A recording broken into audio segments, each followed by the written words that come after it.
মান তুচ্ছ তাচ্ছিল্য করেছিল, কিন্তু সেগুলো তো অতীত। সে বর্তমানে এই মেয়েটাকে খুব ভালোবাসে, খুব। নিজের অতীতের জন্য শুরুতে বিয়ে, ভালোবাসা কিছুই মেনে নেয়নি। নিজের মনের মধ্যে অনুভূতি তৈরি হলেও সে সেটা মানতে নারাজ ছিল, যার জন্য সে আজও মনে মনে আফসোস করে। প্রথমে যদি সাহস করে নিজের অবাধ্য অনুভূতিকে মেনে নিয়ে নিজের ভালোবাসা স্বীকার করত, তাহলে হয়তো মেয়েটার কষ্ট কিছুটা লাঘব হতো।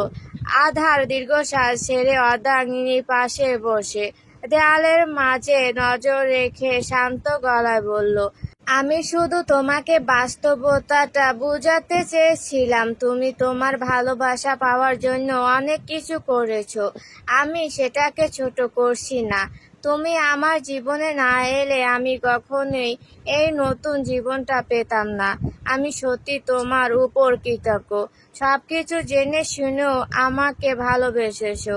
আমি তোমাকে শুরুতে অনেক কষ্ট দিয়েছি, তার জন্য সরি।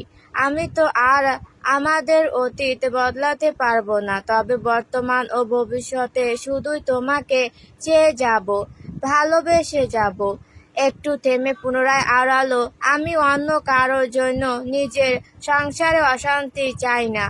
তুমি যদি চাও তোমার বোন নিজের ভালোবাসা ভুলে অন্যকে বিয়ে করে নিক, তাহলে সেটাই হবে।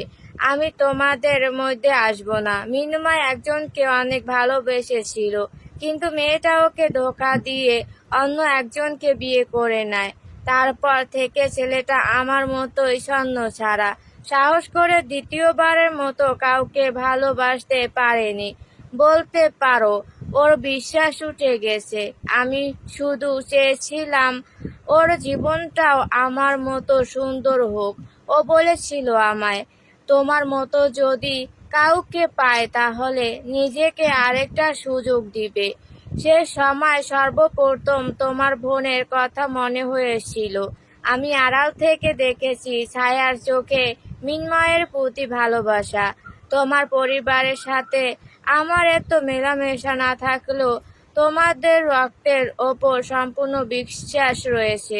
যেখানে বড় বোনরা নিজের ভালোবাসার জন্য এত কিছু করতে পারে এবং মন প্রাণ দিয়ে ভালোবাসতে পারে, সেখানে নিশ্চয়ই ছোট বোনের ভালোবাসায় কোনো খাত থাকবে না।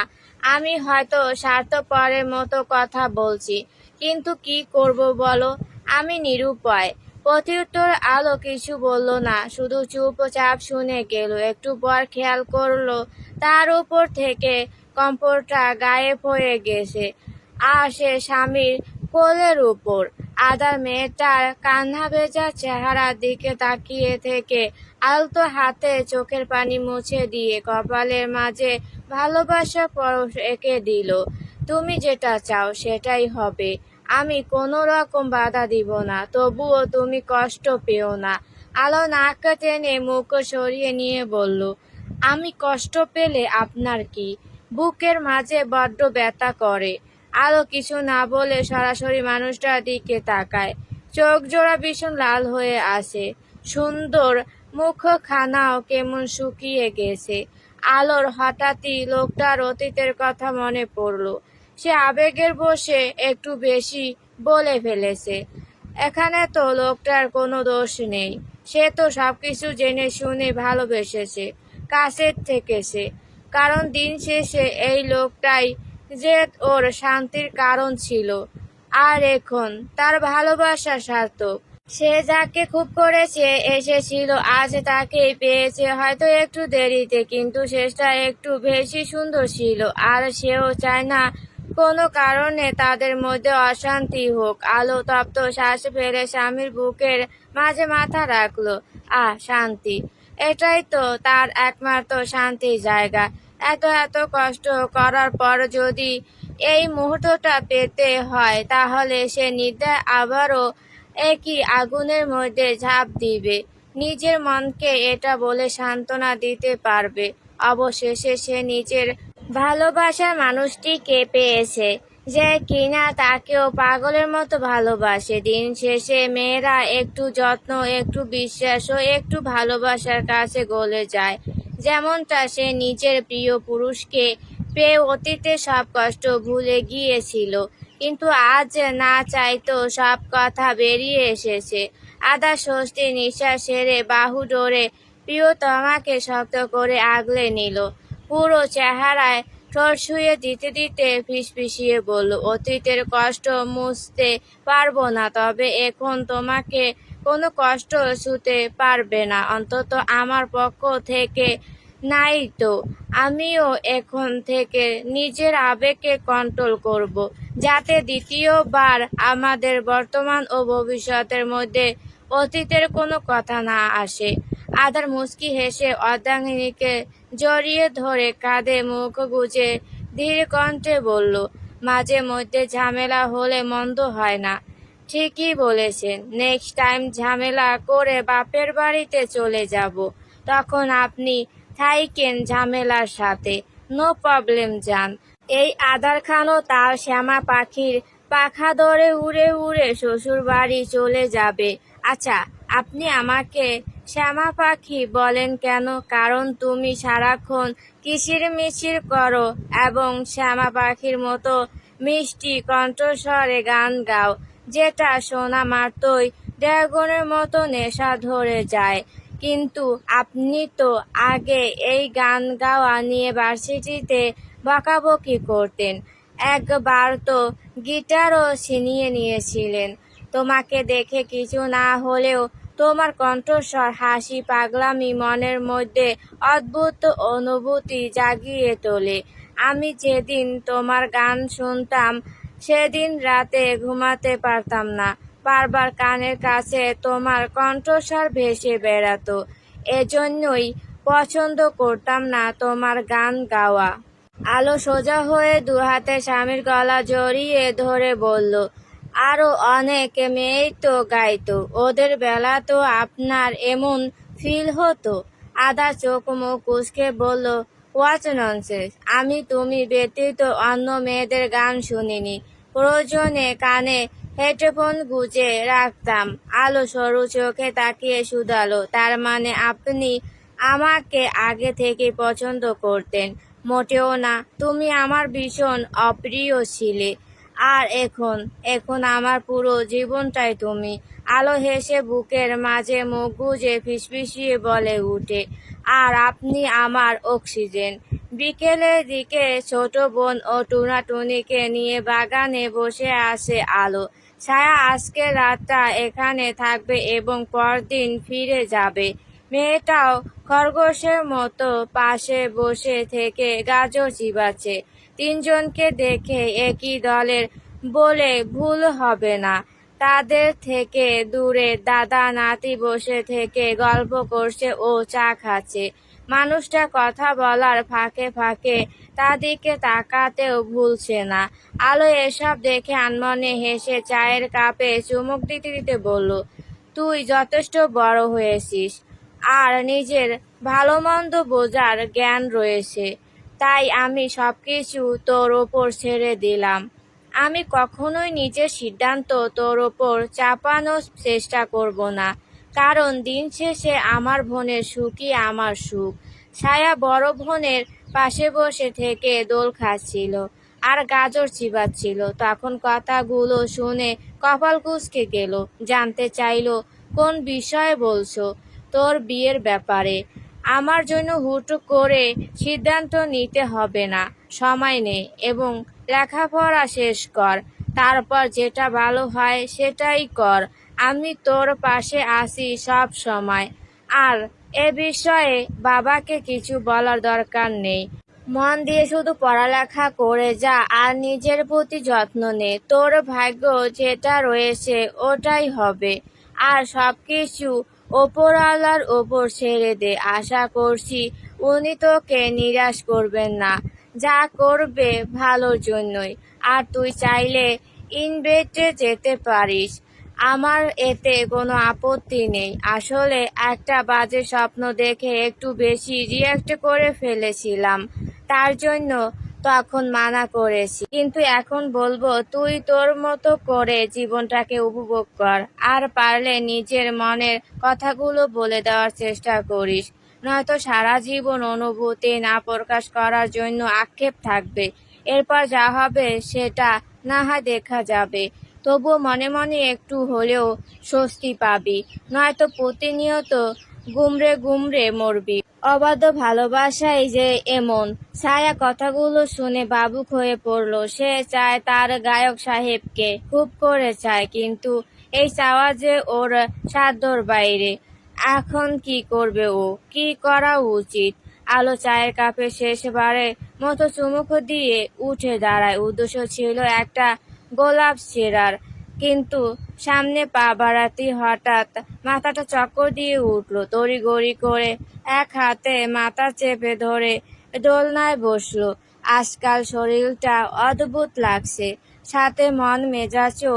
তুমি ঠিক আছো? মেয়েটাকে মাথা ধরে বসতে দেখে আদা তড়িঘড়ি করে ছুটে এসে জিজ্ঞেস করলো।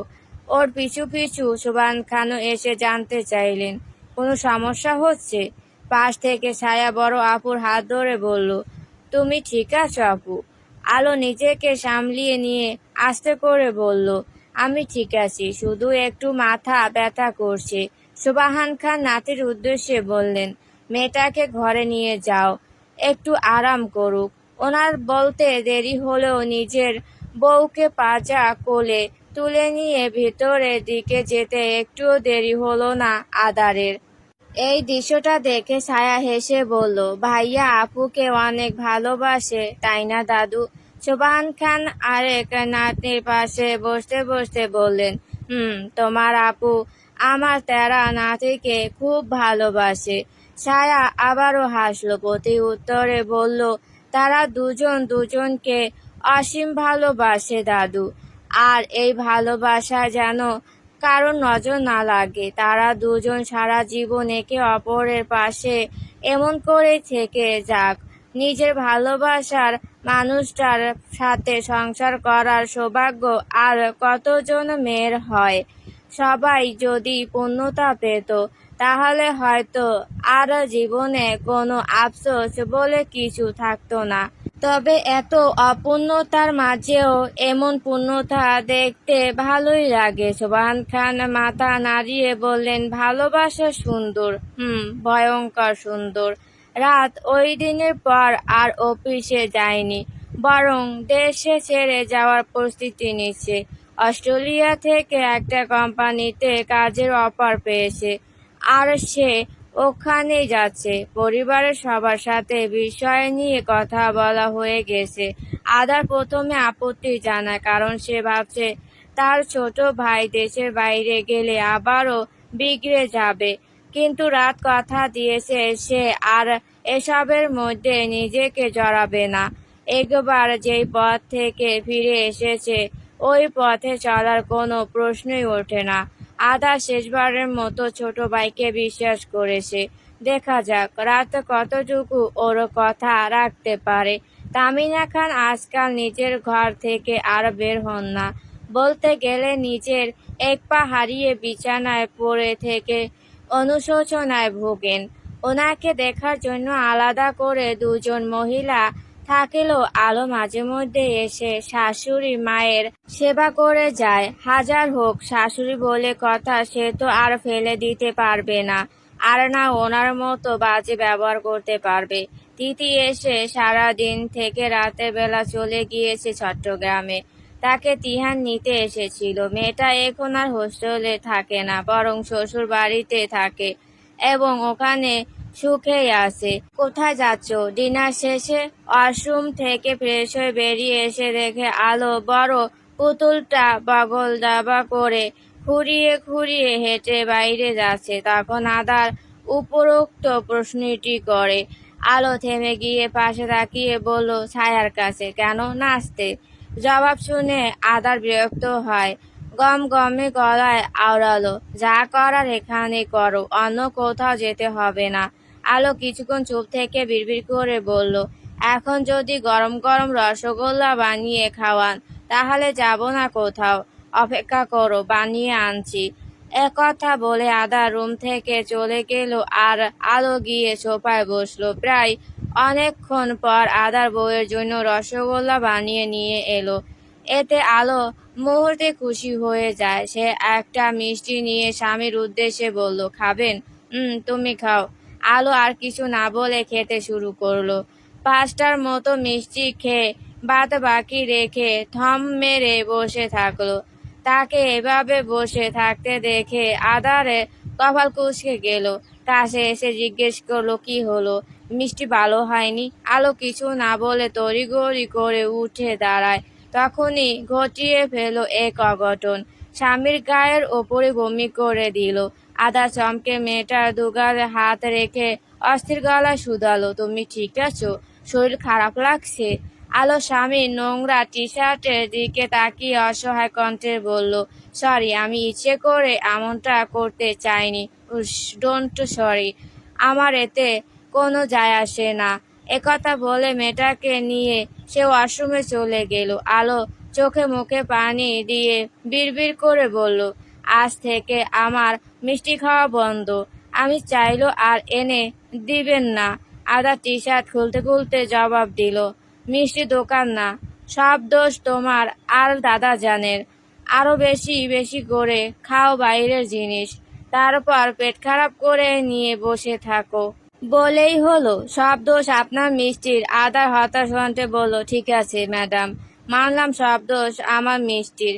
এখন চলুন, আরাম করবেন। আলো কিছু না বলে স্বামীর সাথে বাইরে এলো। তারপর বিছানায় শুয়ে বুকের মাঝে মাথা রেখে শান্ত গলায় বলল, কিছুদিনের জন্য বাবার বাড়িতে যেতে চাই। সুস্থ হয়ে নাও তারপর, ঠিক আছে? তখন বাজে রাত 2টা। এ সময় সবাই গভীর ঘুমে মগ্ন থাকলো। ছায়ার চোখে ঘুম নেই। আজ যেন মেয়েটার সব ঘুম হারিয়ে গিয়েছে। সে তো নির্জন বারান্দায় এসে একা দাঁড়িয়ে থেকে আকাশে চাঁদ দেখছে। হালকা বাতাসে উড়ছে খোলা চুল। মেয়েটাকে একটু অগোছালো লাগছে, হয়তো কিছু একটা নিয়ে ভাবছে। এক সময় সকল পিনপত নীরবতা ভেঙে রমণী উদাস মনে বলে উঠল, আপনাকে পাবো না জেনেও ভালোবাসলাম। আপনি ঠিক ওই নীল আকাশের চাঁদের মতো, যাকে শুধু দেখা যায়, ছোঁয়া নয়। আপনিও ঠিক তেমনি আমার সাধ্যর বাইরে গায়ক সাহেব, যাকে ছায়া কোনো দিনও নিজের করে পাবে না। হয়তো আমাদের এটাই ভবিতব্য।